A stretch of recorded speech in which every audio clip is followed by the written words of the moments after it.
வணக்கம் friends, welcome to Vidya's cooking channel. இன்றைக்கி உங்களுக்கு நாவல் பழம் மில்க் ஷேக் ரெசிபி செஞ்சு காமிக்க போகிறேன். இந்த நாவல் பழம் வந்து ஒரு 300 கிராம்ஸ் அளவுக்கு வாங்கினாங்க. நல்லா ஸ்வீட்டாக இருக்குது. நல்லா ஒரு 2 முறை கழுவிட்டு ஒரு கனமான கடாயில் சேர்த்துக்கினேன். இதில் வந்து ஒரு கிளாஸ் அளவுக்கு தண்ணி சேர்த்துக்கினேன். 4 டேபிள் ஸ்பூன் அளவுக்கு சர்க்கரை சேர்த்துருக்கேன்.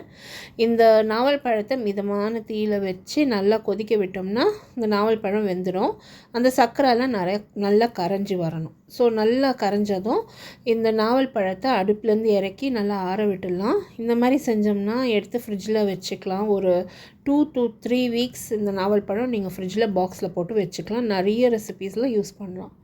இப்போ பார்த்திங்கன்னா இந்த நாவல் பழம் நல்லா கூல் ஆகிடுச்சு. நான் அடுப்புலேருந்து இறக்கி கூல் பண்ணிட்டேன். இப்போ வந்து நம்ம அந்த நாவல் பழத்தை ஈஸியாக அதில் இருக்க அந்த விதையை நீக்கிடலாம். இப்போ நம்ம ஜஸ்ட்டு கை வச்சு லைட்டாக அந்த பிதுக்கி எடுத்தோம்னா அந்த விதை வந்துடும். அது எடுத்து வச்சுக்கலாம். இந்த விதையை வந்து ஒரு 2 முறை கழுவிட்டு நீங்கள் வெயிலில் உணர்த்தி பவுட்ரு பண்ணி டயபெட்டிக் பீப்புள் யூஸ் பண்ணிக்கலாம். இப்போ இந்த நாவல் பழத்துலேருந்து ஒரு 2 டேபிள் ஸ்பூன் அளவுக்கு நான் யூஸ் பண்ண போகிறேன். அருமையாக நாவல் பழம் ரெடி ஆகிடுச்சு. இப்போ பார்த்திங்கன்னா நாவல் பழம் எடுத்து வச்சுருக்கேன். அடுத்து வந்து நான் பாதாம் பிசுண்டு ஊற வச்சு எடுத்து வச்சுருக்கேன். சப்ஜா விதை ஊற வச்சுருக்கேன்.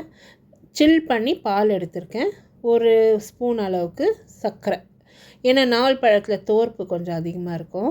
கொஞ்சம் சர்க்கரை போட்டால் பேலன்ஸ் எடுக்கும். இப்போ பார்த்திங்கன்னா அந்த நாவல் பழத்தை நான் மிக்சியில் சேர்த்துக்கினேன். இதில் வந்து நம்ம சர்க்கரை சேர்த்து ஃபஸ்ட்டு அடித்து எடுத்துக்கலாம். இந்த மாதிரி அடித்து எடுத்துட்டோம்னா நல்லா ஸ்மூத்தாக உங்களுக்கு பியூரே வந்துடும். இப்போ இதில் வந்து நம்ம பால் சேர்த்துக்கலாம். சில் பண்ண பாலை சேர்த்து இன்னொரு முறை நல்லா அடித்து எடுத்துட்டோம்னா மில்க் ஷேக் ரெடி ஆகிடும். இது வந்து நம்ம ஒரு டால் டம்ளரில் சேர்த்துக்கலாம். இந்த டம்ளரில் வந்து ஊற வச்சுருக்க பாதாம் பிசுண்டு ஃபஸ்ட்டு சேர்த்துக்கலாம். ஒரு 2 ஸ்பூன் அளவுக்கு 2 ஸ்பூன் அளவுக்கு ஊற வச்ச சப்ஜா விதை சேர்த்துக்கினேன். இப்போ இந்த நாவல் பழம் மில்க் ஷேக்கை ஊற்றி மேலே சப்ஜா விதையை சேர்த்து சாப்டு நட்ஸு கொஞ்சம் போட்டிருக்கேன். நாவல் பழம் பியூரே கொஞ்சம் அப்போவே எடுத்து வச்சேன். அது கொஞ்சம் மேலே டெக்கரேஷன் பண்ணி நட்ஸ் எல்லாம் தூவி இது நான் சர்வ் பண்ணியிருக்கேன். கண்டிப்பாக இந்த ரெசிபி ட்ரை பண்ணுங்கள். எல்லாருக்கும் ரொம்ப பிடிக்கும். ரொம்ப டேஸ்டியாக இருந்தது.